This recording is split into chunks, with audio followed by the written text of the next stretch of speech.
결혼을 하면 우리라는 말이 자연스러워지지만 어느 순간 나는 어디로 갔을까 묻게 되는 순간도 찾아옵니다. 오늘은 결혼 생활을 주제로 묵독독서의 문을 활짝 열어보겠습니다. 든든님, 제재님, 결혼 생활하면 뭐가 제일 먼저 떠오르세요? 글쎄요. 복잡한데 저는 가장 중요한 게 가족 간의 믿음, 신이라고 생각해서 그런지 그게 먼저 떠오르네요. 보통 사랑이라는 말을 많이 할 것 같은데 너무 좋은 말씀 해주셨는데 저는 결혼을 하고 처음으로 집안일을 제 손으로 해본 게 되거든요. 특히 쓰레기통을 비운다거나 비운 쓰레기통을 얘기. 닦는다거나 하는 일을 결혼하고 처음 해보면서 굉장히 충격을 받았던 기억이 나요. 더러운 것들을 깨끗하게 하면서 생활을 유지해 나가는 그 노력? 결혼 생활하면 떠오르는 말입니다.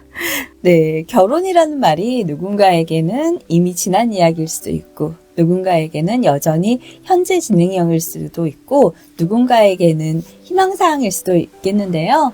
지금의 나에게 가장 가까운 문장 하나를 만나는 시간, 글의 눈숲, 묵독독서의 달림입니다. 제재입니다. 든든입니다.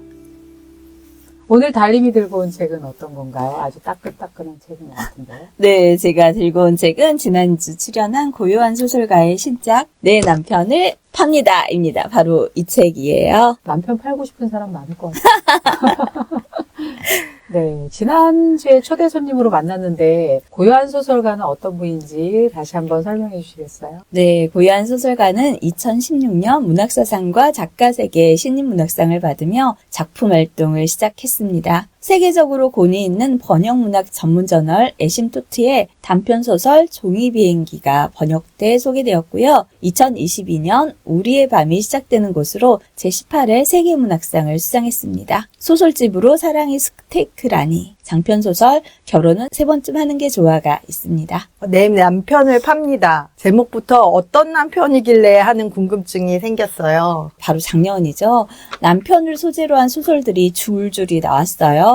소설 속 남편들은 현실 남편과 다를 바 없이 마뜩찮고 결혼이라는 제도의 모순과 시대적 현실적 한계 역시 여전하지만요. 그들을 대하는 아내들의 대치법은 놀랍다 못해 신박했습니다. 작가의 상상력이 응축된 소설 속 상황이기에 실천하기에는 어렵지만 글을 읽는 것만으로도 카타르시스를 느끼기에 충분했죠. 고요한 소설가의 장편 내 남편을 팝니다에선 사기로 전 재산을 날리고 또 10년째 집에서 살림만 하는 남편을 아내는 팔아치우기로 결심합니다. 세상에 당근에 못 파는 물건이 사람 말고는 없다고 하더라고요. 편의점도 그렇고. 남편을 어떻게 팔게 될까요? 아내의 이름이 혜리인데요. 아내 혜리는 백화점에 갔다가 우연히 입수한 남주기 아깝지만이란 비밀클럽 명함을 보고 망설임 없이 거금 50만 원을 내고 여성 전용 비밀 사이트에 가입합니다. 남편 마틴을 경매에 붙여 팔기 위해서죠. 지금 이혼해봤자 위자료 한 푼 못 받을 게 뻔하니 남편이라도 팔아서 본전을 뽑겠다는 심산입니다. 남편을 팔아서 본전을 뽑겠다니 정말 블랙 코미디 영화 보는 것 같아요. 네, 남편을 팔고 싶은 아내와 그 남편을 사고 싶은 여자들의 눈치 게임과 경쟁을 코믹하게 풀어낸 말 그대로 블랙 코미디입니다. 비밀클럽에서 벌어지는 남편 경매를 통해 사랑과 욕망, 결핍이 뒤엉킨 인간 문상을 아주 코믹하면서도 잔혹하게 드러내고 있어요. 코믹하면서도 잔혹하다는 말이 꽂히는데요. 함부로 드러낼 수도 그렇다고 포기할 수도 없는 저마다의 욕망을 그린 건가 봐요. 부부의 세계를. 네, 내 남편을 팝니다는 숲속 전원주택에서 벌어지는 입찰 전쟁과 총성, 그 이유를 따라가며 블랙 유머의 부부의 세계를 들춰봅니다. 첫 장면은 남주기 아깝지만이란 이름의 비밀 사이트에서 열리는데요. 이혼을 앞둔 혜리는 백화점에서 얻은 검은 명함을 단서로 멤버십 페이지를 열고 남편 마틴의 사진을 올려 경매를 준비합니다. 당신을 팔려고. 그래 팔아라. 이왕이면 아주 비싸게 팔아라. 이 두 사람의 대화가 코믹하면서도 아주 잔혹한 게임의 시작임을 선언합니다. 사실 결국 돈을 못 벌고 돈을 날린 그 돈 때문에 남편을 판다는 거잖아요. 네, 맞습니다. 혜리가 남편을 팔게 된 계기는 바로 이 경제 문제 때문이에요. 결혼 10년 동안 살림을 도맡아온 마틴은 살림남이지만 투기 사기로 집 마련 자금을 날린 실패로 관계는 벼랑 끝에 섭니다. 위자료를 기대하기 어려운 형편에서 혜리는 본전을 찾기 위한 경매를 택하죠. 초반부는 해리와 마틴의 균열과 경매 설계를 촘촘히 쌓아갑니다. 해리는 상품 설명을 쓰듯 마틴의 장점을 목록하고요. 마틴은 팔려야 할지 말아야 할지 흔들립니다. 굵어진 팔뚝의 이유가 헬스장을 다녀서가 아니라 반복되는 집안일이었다라는 사실은 우프면서도 사실감을 더하기도 합니다. 경매로 남편을 팔게 된 이유가 있어요? 팔릴까? 네, 마틴을 보기 위해 집 앞까지 찾아온 첫 구매자는 남자였어요. 와. 사람의 각막이 필요해서였죠. 3억이라는 거액을 제시해서 해리는 마음이 흔들리지만 차마 거절을 합니다. 그렇게 집으로 돌아온 해리는 고민 끝에 내 남편을 팝니다라는 글을 비밀클럽에 올리게 돼요. 그런데 의외로 반응이 뜨겁습니다. 경쟁하듯 가격을 제시하는 쪽지가 해리의 품으로 날아들고 순간 해리는 깨달아요. 돈을 더 많이 벌 수 있는 방법을요. 공개적으로 경쟁을 시켜서 가격을 올리는 방법.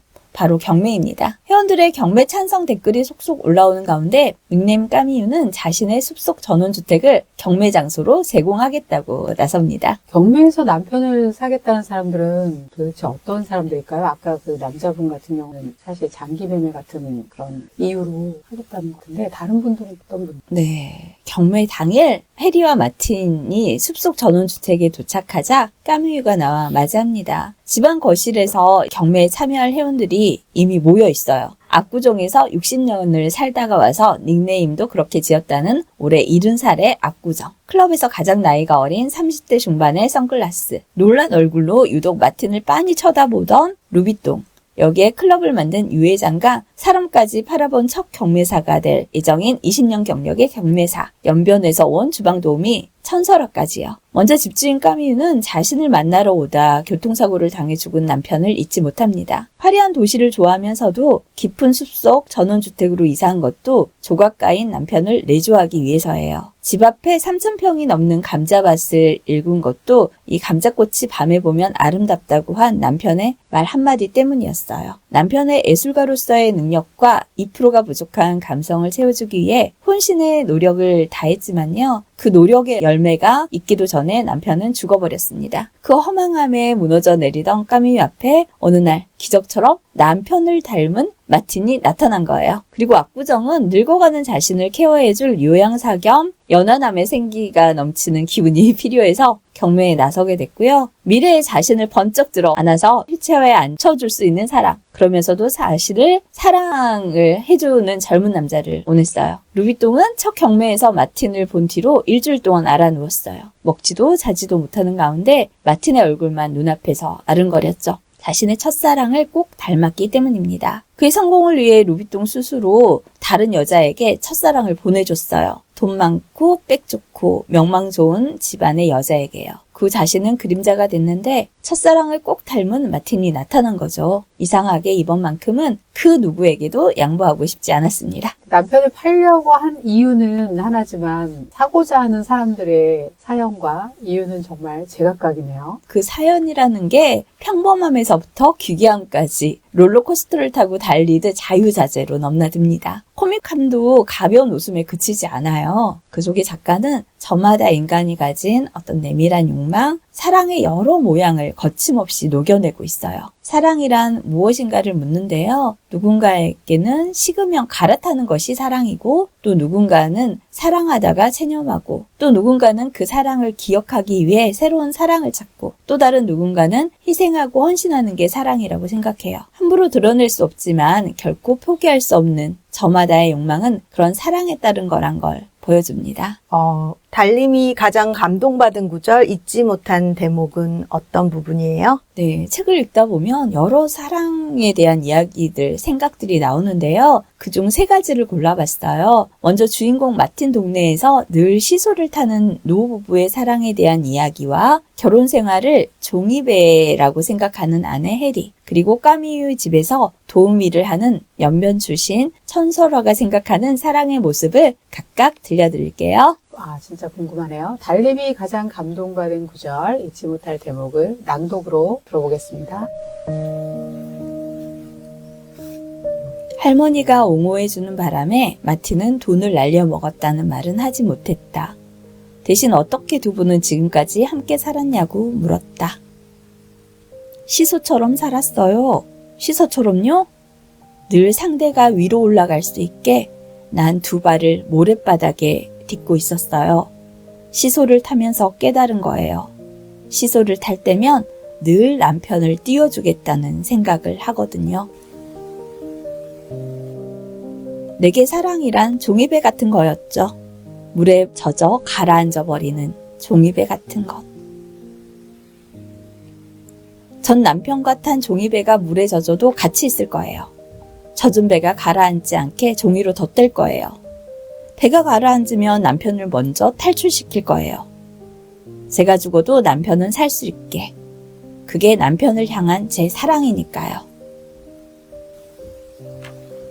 네, 잘 들었습니다. 그 달님은 어떤 모양의 사랑을 최고의 결혼 생활이라고 보시는가요? 네, 시소 같은 모습이 아닐까요? 그런데 남편만 띄워주는 게 아니라 남편 또한 아내를 띄워줘야 하는 관계? 저는 사실 어지럼증이 좀 있어서 이렇게 높이 이렇게 낮게 하는 거 안 좋아해요. 그래서 시소처럼 평등하게 서로 존중하고 평등한 관계가 되는 생활을 최고라고 봅니다. 결혼 생활과 남편을 대하는 태도에 대해서 생각을 다시 한번 해보게 되네요. 네, 맞아요. 사랑이 끝나면 사람은 사고 싶은 대상이 되나? 결혼은 관계인가 계약인가? 아니면 서로의 역할 분담표인가? 우리는 배우자를 사람으로 보는가? 기능으로 보는가? 이런 생각을 품게 되더라고요. 그래서 단순히 이런 자극적인 설정의 소설이 아니라 가볍게 읽고 나면 또 내 결혼 생활을 돌아보게 만듭니다. 네, 잘 들었습니다. 결혼 생활에 대해 나비처럼 가볍게 날아서 벌처럼 쏘는 그런 소설이었던 것 같은데요. 든든님은 어떤 책 준비해 왔나요? 저는 지난번에 제재님께 추천을 받아서 법구경이라는 책을 준비해 왔습니다. 법구경 표지는 잘 안 보이시죠? 표지에는 법구경 진리의 말씀이라고 써 있고요. 뒤쪽에는 미움은 사랑으로서만이 정복되나니 이것은 영원한 길이다 라고 써 있는 불교 경전입니다. 이 책을 고른 이유가 있을까요? 편안하게 읽을 수 있는 불경이 있다면, 그리고 그 불경을 통해서 대화를 나눌 수 있다면 어떤 책이 제일 좋을까요? 이렇게 여쭤봤더니 법구경을 추천을 해주셨어요. 법구경이 좀 얇고 작은 책이에요. 작은 손바닥 이렇게 작은 책이더라고요. 가방에 쏙 들어갑니다. 네. 법구경은 고대 인도에서 있었던 언어 팔리어로 돼 있는 책이고요. 팔리어로 된 법구경의 원래 이름은 담마파다라고 합니다. 담마는 진리, 불멸을 뜻하고 파다는 언어, 말, 길을 뜻한다고 해요. 일종의 기독교로 치면 복음에 해당되는 말이 아닐까 이렇게 생각을 합니다. 그래서 담마파다는 진리의 언어라고 번역을 할 수 있는데, 또는 진리의 길 이렇게 번역을 할 수도 있겠죠. 팔리 원명에는 경이라는, 팔리어로 하면 수트라에 해당되는 글씨가 없습니다. 그런데 담마파다를 번역할 때 중국인들은 그들의 기호에 알맞게 경자를 붙여서 법구경이라고 부르게 된 것입니다. 어떤 내용이 들어있나요? 아까 말씀드렸듯이 이제 편안하게 일상생활의 대화를 불경에 적용해서 읽을 수 있는 책을 구하다 보니까 이 책의 내용들은 거의 다 식구처럼 돼 있어요. 기독교 성경으로 계속 비유를 하자면 시편이나 잠언하고 흡사한, 어느 곳을 펴도 굉장히 좋은 오늘의 말씀을 만날 수 있는 그런 내용. 일상생활 할 때 네. 마음이 좀 괴롭거나 그럴 때 이렇게 딱 펼쳐서 읽으면은 어떤 거든 다 내 마음을 편안하게 해주는, 네, 삶에 좀 도움이 되는 좋은 말씀? 그렇게 생각하면 될 것 같아요. 네, 그래서 머리맡에 항상 놔두고 쉼이 필요할 때마다 펼쳐서 쭉 읽어가면 좋을 거라고 생각을 하고요. 제가 법구경을 소개해드린 이유가 부처님 경전이 엄청 많잖아요. 그거 중에 종교랑 관계없이 누구나 편하게 삶에 도움이 될 수 있는 그런 책이라서 소개를 해드린 거거든요. 이 책은 부처님이 40년간 인도의 마가다국에 머물면서 일반 평민들이 사용하던 팔리어로 설법을 하면서 제자들을 가르쳤는데, 전 26장 423편의 식구로 되어 있는 이 법구경은 원시경전이라고도 하는 초기경전의 묵음인 오니카야 가운데 제5 소부경전의 제2번째에 해당한다고 합니다. 법구경은 우다나, 수다니, 파타와 함께 가장 오래된 불교 경전으로서 예부터 불교도들 사이에서 가장 널리 읽혀지던 경전이라고 합니다. 누구나 이해하기 쉬운 걸로 되어 있기 때문에 학문을 위한 접근이 아니라 그냥 정말 내 삶에 적용하고 싶은 글들이 적혀 있어서 누구나 읽어도 좋을 것 같아요. 네. 불교 경전, 자이나교 경전, 인도의 옛 문헌 등에서 명언적인 식구들만을 뽑아 한 권의 경전으로 묶은 건데요. 이 법구경의 편집자는 달마 트라타로서 기원전 2세기경에 살았던 인물이라고 합니다. 기독교인이든 천주교인이든 누구든 읽어도 되는 그런 널리 보급된 책 중에 하나인 것 같아요. 2000여 년 전부터 지금까지 한결같이 사람들의 마음속에 울림을 주는 걸로 봐서 어떤 진리는 하나로 통하는 게 아닐까 이런 생각을 또 하게 됩니다. 그러면 든든님께서 가장 감동받은 구절도 있나요? 소개하고 싶은 네, 소개하고 싶은 구절이나? 너무 많아서 사실 제일 감동적인 구절을 뽑으라면 사실 좀 막막해요. 맞아요. 그런데 오늘의 구절로 네. 생각을 해서 책을 그냥 탁 펼쳤을 때 나오는 구절이 올바름에 대해서 나왔거든요. 마치 타로 카드를 뽑듯이 오늘 하루는 올바름이라는 화두를 가지고 살아야겠구나라는 생각을 하게 되는데요. 이 올바름에 관련된 구절을 네 구절을 읽어보겠습니다. 네, 그럼 든든님께서 가장 감동받은 구절 잊지 못할 대목을 낭독으로 들어보겠습니다. 제19장 올바름. 강제적으로 그의 목적을 달성하려는 것, 그것은 결코 정의가 아니다. 무엇이 옳고 무엇이 그른가를 깊이 생각하는 사람, 그 사람이야말로 현명한 사람이다. 그는 강제적이 아니라 공정한 입장에서 사람들을 인도하나니 그는 현명하고 정의로운 그는 진리의 영원한 수호자다. 말을 잘한다고 해서 현명한 이가 되는 것은 결코 아니다. 그 마음이 충만하며 두려움이 없는 사람, 그를 일러 현명한 이라 한다. 제법 유식한 말을 한다고 해서 정의로운 자가 되는 것은 결코 아니다. 비록 배운 것은 적지만 그러나 올바르게 살아가려 애쓰고 있다면 그 사람이야말로 정의로운 사람이다.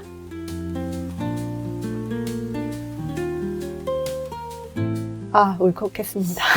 읽으면서.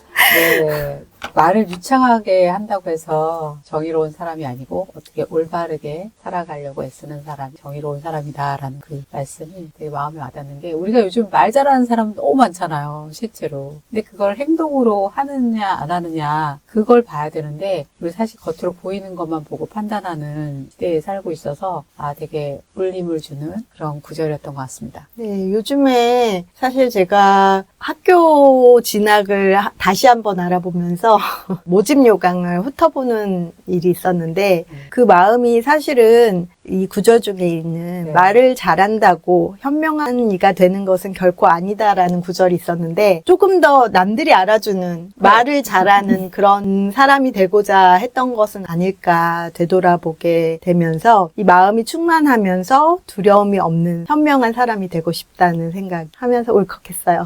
네. 쉽지 않죠. 근데 세상에서 돌아가는 사람들이 요구하는 게 또 있다 보니까 거기에 맞추려는 게 우리 사람이잖아요. 갈등이 좀 생기는 상황인 것 같은데 어떻게 이렇게 결정을 하셨나요? 그래서 학교 가기로?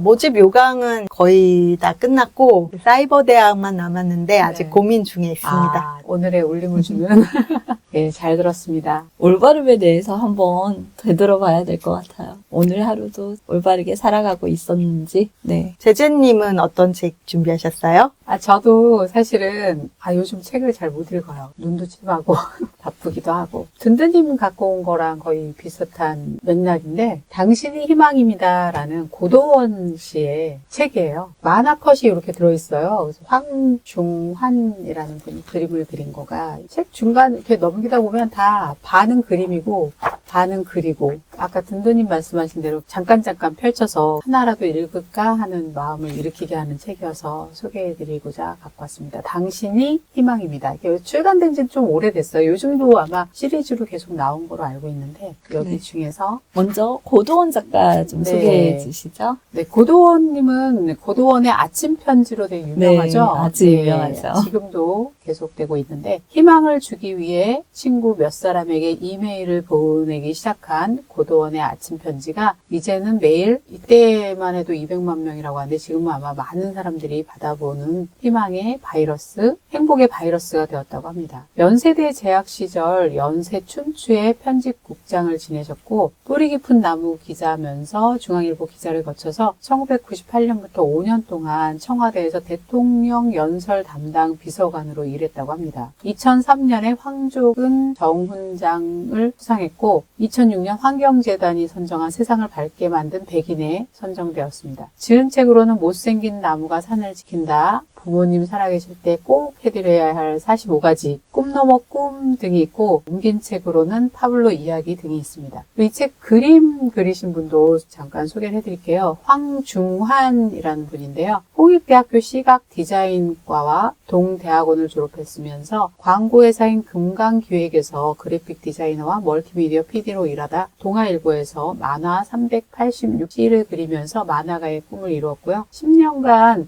2000회 넘게 연재한 386시 외에 주간 한국, 교원신문, 과학동화 등 100여 개의 매체의 만화와 만평을 그렸다고 합니다. 다양한 매체의 일러스트레이션 작업을 했고요. 조선대학교 만화 애니메이션 학과에서 만화와 일러스트레이션을 가르치는 초빙 교수로 일했고 기자로 계속 활동을 했으면서요. 그리고 펴낸책으로는 IM, 386시, 패밀리, 만화, 부자 아빠, 가난 아빠, 아이의 미래를 바꾸는 아빠의 놀이혁명, 낭만 카투니스트 유쾌한 프랑스를 선물하다 등 다수의 그림책이 있다고 합니다. 예, 우리의 삶을 아름답고 따뜻하게 해줄 용기, 희망, 사랑, 응원의 아침 편지라고 이렇게 뒤에 소개가 돼 있네요. 네, 저도 한동안 그 고도원의 아침 편지를 구독했습니까? 네. 아, 저도요. 네.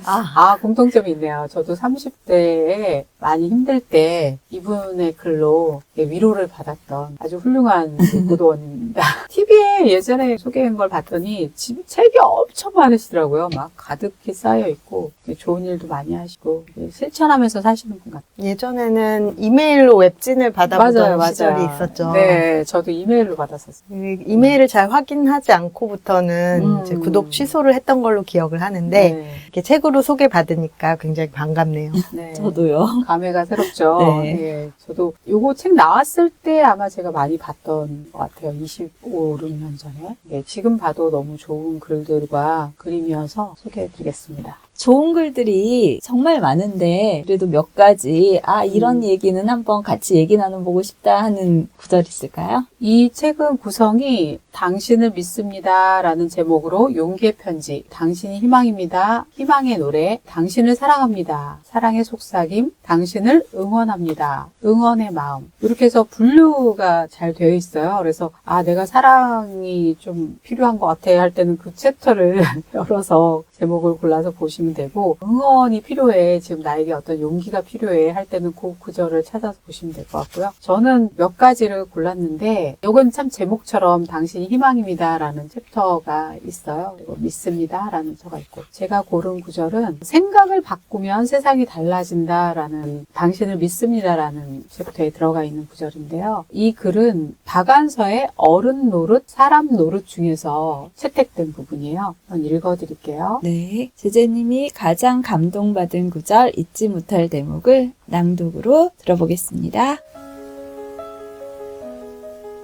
생각을 바꾸면 세상이 달라진다. 한마디 말이 천냥 빚을 갚는다는 말도 있지만 말의 토시 하나만 바꿔도 세상이 달라지게 할 수도 있다. 손바닥의 앞과 뒤는 한 몸이요 가장 가까운 사이지만 뒤집지 않고는 볼 수 없는 가장 먼 사이이기도 하다. 사고의 전환도 그와 같은 것이다. 뒤집고 보면 이렇게 쉬운 걸 싶지만 뒤집기 전에는 구하는 게 멀기만 하다. 네. 요 책에서는 구절과 그 밑에 고도원의 생각이 따로 정리되어 있어요. 이게 핵심인 것 같아요. 네. 그 생각을 읽어보면 인간은 생각의 길을 걸어가는 동물입니다. 한순간 생각을 삐끗하여 길을 잘못 들어서면 그가 당도하게 될 종착 지점은 전혀 달라지게 됩니다. 행동하기 전에 한 번 더 생각합시다. 한 번 더 생각한다는 것은 뒤집어 생각하고 바꿔 생각하는 것과도 통합니다. 한 번 더 생각한 사람이 옳습니다. 자신의 인생 행로를 원하는 대로 개척할 수 있으며 지금과는 다른 세상을 만날 수도 있습니다. 이 구절이 가장 감동적인 이유가 있을까요? 제가 생각 없이 말할 때가 가끔 있는데 여기에서 이 고도원님이 얘기한 것처럼 한 번만 더 생각하고 얘기하면 그냥 말하는 것보다 훨씬 낫지 않을까. 특히 아이들한테 감정적으로 대할 때 그냥 쏟아내는 경우가 있잖아요. 그거를 한번 돌이켜서 어떻게 말하면 아이한테도 좋고 나한테도 좋을까. 이렇게 한번 돌이켜서 생각해서 얘기하면 아이도 상처 덜 받고 나도 상처 덜 받고 그런 거에 적용이 돼서 세상을 바꾸는 것도 중요하지만 내 가정, 내가 가장 가까운 사람과의 관계를 어떻게 하는가도 중요하니까 그거에 적용시켜서 생각해 보게 된 것 같아요. 네. 되게 좋은 얘기들이 많잖아요. 네. 또 하나 소개해 줄 구절이 있나요? 네, 하나만 더 하고 마치겠습니다. 함께할 시간은 짧다라는 제목으로 써 있는데요. 네. 낭독으로 들어보도록 하겠습니다. 함께할 시간은 짧다. 인생은 짧고 당신의 아이들이나 친구들 그리고 사랑하는 사람들이 내일도 당신 곁에 남아줄지는 아무도 모른다. 인생은 너무나 짧다. 그래서 나는 아이들을 볼 때마다 최대한 그들의 모습을 즐기고 시간 있을 때마다 사랑하는 사람, 나의 가족, 친구들의 존재를 즐긴다. 돈 미겔 루이스의 내가 말을 배우기 전 세상은 아름다웠다 중에서 발췌한 내용입니다. 고도원님은 여기에 대해서 우리는 모두 시한부 인생입니다. 하루를 살아도 행복하게 살아야 합니다. 삶이 멈추기 전에 더 많이 사랑하고 더 많이 시간을 나누십시오. 인생은 짧고 사랑하는 사람과 함께할 시간은 더 짧습니다. 라고 얘기해 주셨어요. 평화롭게 산다는 것은 쓸데없는 걱정이나 탈이 없이 고요한 마음으로 사는 것인데 이게 쉽진 않죠. 네. 저도 그래서 젊었을 때는 화도 많이 내고 그랬는데 요즘에는 정말 하루하루가 너무 소중하고 그 시간이 짧다라는 걸 알고 맞아요. 내 주변이나 이제 더 나이 드신 분들이나 보면은 최대한 저는 친절하려고, 편하게. 친절하려고 그런 것도 깨달음인 것 같아요. 네, 훌륭합니다. 네, 뜬뜬님은 어떠세요? 요 구절 들어보니까. 오늘 주제가 결혼 생활이잖아요. 음. 결혼 생활 중에 이런 마음을 가지고 살면 네, 더할 나위 없이 좋겠다. 맞아요. 편안한 마음으로, 가벼운 마음으로 네. 살면 좋겠다는 생각이 듭니다. 그러니까요. 오늘 주제가 결혼 생활이었는데 다 초월적인 그런 책들을 들고 오셨어요. 결혼 생활은 결혼 좀 초월을 생활을 해줘야 그러니까요. 너무 딱 맞는 책. 어디다 팔지 않으려면 아니, 남편도 그런 생각하고 있을 수 있잖아요. 내 아내를 팔고 싶다, 뭐 이렇게. 그럴걸요? 서로가. 덕구경 경전을 읽듯이 당신이 희망입니다 하면서 서로 응원해주는 게 또 네. 결혼 생활이 아닐까 싶습니다. 그래서 결혼은 정답을 찾는 일이 아니라 질문을 함께 견뎌내는 일이라는 생각이 들었어요. 네, 결혼 생활은 물론 각자의 자리에서 관계를 이어가고 함께하는 분들한테 오늘 이 시간이 조용한 위로가 되었기를 바랍니다. 함께 사는 방식은 사람마다 다르지만 자기 자신을 잃지 않으려는 마음만은 모두에게 필요하지 않을까 싶습니다. 글로 마음을 헤아리는 시간. 소통과 나눔을 위한 시간. 연대와 공감을 위한 시간. 그래는 숲에서 늘 함께하겠습니다. 오늘도 힘내세요. 네, 오늘 이 시간 마음에 남은 문장 하나만으로도 충분하지 않을까 싶습니다. 함께 해주셔서 감사합니다. 감사합니다.